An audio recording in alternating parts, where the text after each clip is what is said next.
Здравствуйте, добрый день, and welcome back to Adventures in Language.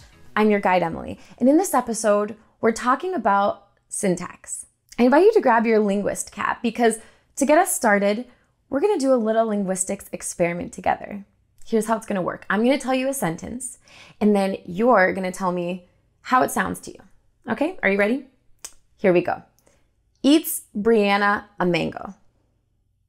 Probably sounds a little off to you, right? But why? Well, it all boils down to syntax. Don't know exactly what I mean by syntax? That's okay, fret no further, my friend, because in this video, I'm gonna tell you exactly what it is and why it matters.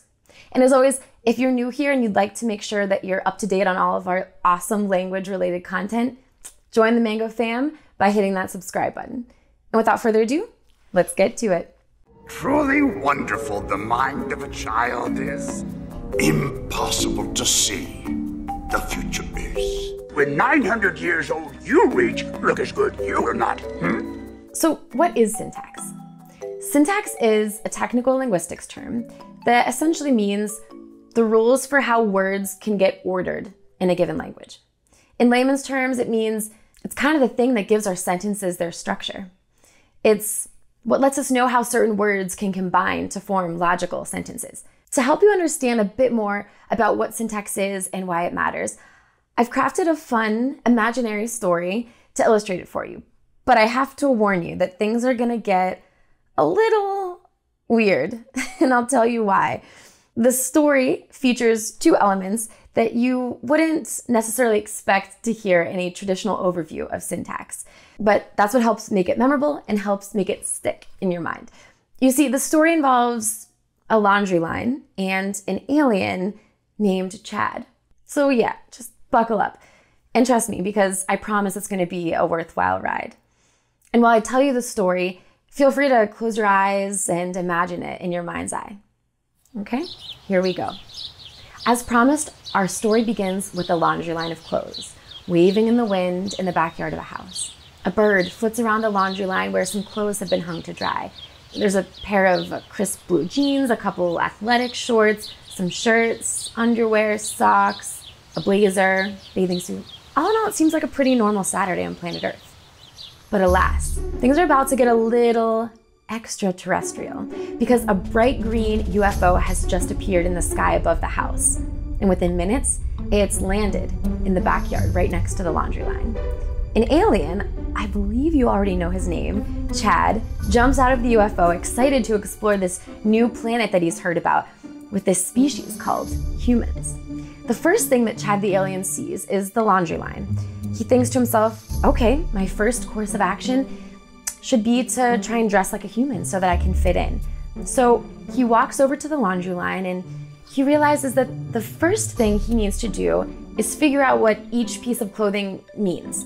Luckily, before he left his home planet, Chad the alien bought a human clothes picture dictionary. Didn't know such a thing existed. So he pulls it out and he quickly reviews what each piece of clothing means. For example, pants are leg covers and shirts are torso covers. Feeling confident in his understanding of what each piece of clothing means, Chad the alien figures he is ready to get dressed. So he starts grabbing clothing items from the laundry line and popping them on. But he soon realizes he doesn't really know how to order the individual pieces to make an outfit. For example, he asks himself, does the underwear go on before the pants or after? He also realizes he doesn't know anything about how the items can be combined to build logical human outfits. For example, can a shirt be worn without a blazer? Can a blazer be worn without a shirt? Long story short, Chad the alien, after just a few minutes of trial and error, pretty much looks like a kid enjoying a wacky afternoon of dress up. Here's what he put on, and in this order.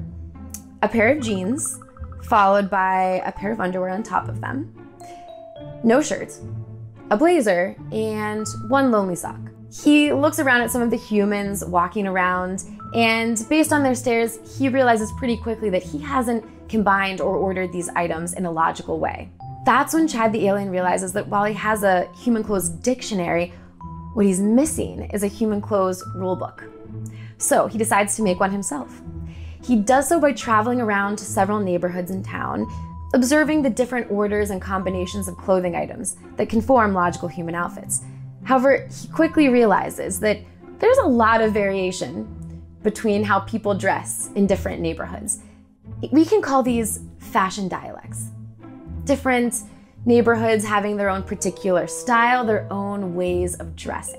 So to keep things simple, Chad the alien decides, I'm just gonna observe the clothing rules for the neighborhood in which I originally landed. And he notes them all down in his book. For example, he notes down that one logical and very common outfit order in this particular neighborhood's fashion dialect is putting on one pair of jeans, followed by one shirt, 2 socks, and 2 shoes. He also makes note about the different kinds of combinations that don't seem possible in this fashion dialect. For example, no one seems to wear a shirt and socks, but no pants, nor do they ever put their underwear on after their pants.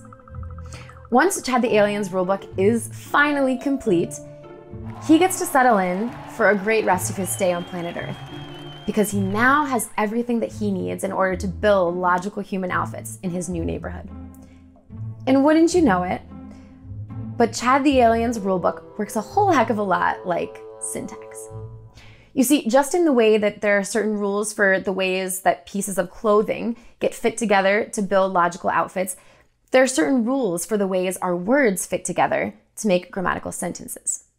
Now, you might not be able to articulate those word order rules like a trained linguist like me might, but you know them, and you use them all the time. To prove it to you, let's revisit that sentence about Brianna from earlier. If I present you with these 2 sentences, sentence A, Brianna eats a mango, and sentence B, eats Brianna a mango, I'm betting that pretty quickly you can tell that sentence A is grammatical, sentence B is ungrammatical. Now, you might, depending on your level of familiarity with linguistics terminology, be able to explain or identify the underlying word order rules at play here that make sentence A grammatical, but B ungrammatical. That's okay. That just depends, again, on your level of understanding of linguistics terminology. The point is, your brain understands and knows English syntax, whether or not you're able to explicitly verbalize the word order rules at play under the hood. Now, a side note, the specific word order rule that explains why sentence A is grammatical and sentence B is ungrammatical isn't actually important to our discussion here, because remember, our goal with this video is to understand what syntax is and why it matters. But if you're a curious mind and you really want to know, which I assume is true of a lot of you out there, then I'll do a quick linguistics nerd tangent. So, the underlying word order at play here is something called SVO word order. SVO stands for subject, verb, object. And this is a word order rule or a syntax pattern that English tends to prefer. So the sentence, Brianna eats a mango, is grammatical in English because it follows the English preferred SVO word order. Brianna, that's the subject, eats, that's the verb, a mango, that's the object. Now, a little fun fact here. Did you know that while the word order used in the sentence, eats Brianna a mango, is ungrammatical in English, it's actually perfectly grammatical in other languages like German. So the point here, syntactic word order rules differ across languages. Now, one question that you might be asking yourself is, are syntax rules, like for example, the SVO word order rule, just invented to make languages needlessly complicated? The answer is no. They actually serve a really important purpose for language because they help us convey our intended meanings more clearly. For example, if I say the sentence, the alien chased the human, you immediately know that it was the alien doing the chasing, not the human. But how did you know that? It's because you relied on the stability of the SVO word order to tell you which noun was the subject and which noun was the object. So if I wanted to say that the human was the one doing the chasing, we'd have to switch the word order. So the sentence would be, the human chased the alien. In other words, syntax is quite powerful because by changing the word order, we can actually change the meaning of a sentence entirely. Pretty cool, right? Now, before we wrap up, I want to revisit our story about Chad the alien and his adventures on planet Earth for just a moment. Why do you think I included that whole bit about fashion dialects? Any guesses? If you recall, in the story, each neighborhood had its own particular fashion dialect, its own way of dressing, its own style. Well, that part of the story served to illustrate an important point about human language, that different neighborhoods, communities, different groups of people often have their own linguistic dialects. That means their own ways of speaking, their own rules for how sentences can get built. So, for example, most speakers of American English might say the sentence, "The alien needs to get dressed," but people with a Pittsburgh dialect like me can convey that sentence with the same meaning, but with a different word order combination. For example, I would say, "The alien needs dressed." That's a logical sentence in my dialect because the syntax for my dialect doesn't require me to use a to be verb in a sentence of this syntactic structure.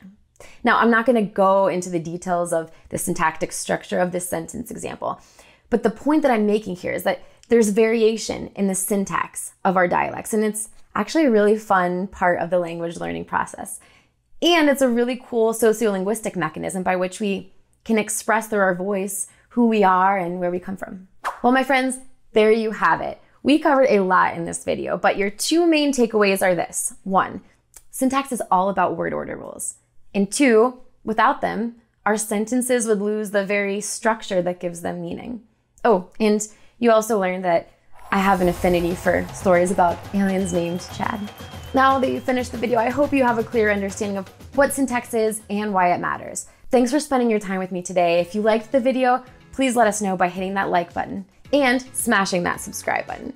And remember, if you have a question or idea for a video or resource that you'd like to see from us, let us know in the comments. We're always listening. Okay, my language enthusiasts, that's all for this episode of Adventures in Language. Do svidaniya, ciao, and I look forward to seeing you back here next time. Bye. Hello. Thanks for watching. Want to see how much you know about sentences and syntax? Check out this fun and free online quiz that we created for you, which you can access through the link right here on the screen. And don't miss our next video where we'll be breaking down the anatomy of a word. If you want to be the first to know when that video goes live, then ring that notification bell. In the meantime, you can catch up on our existing videos right here. Well, see you next time on How Language Works. Bye!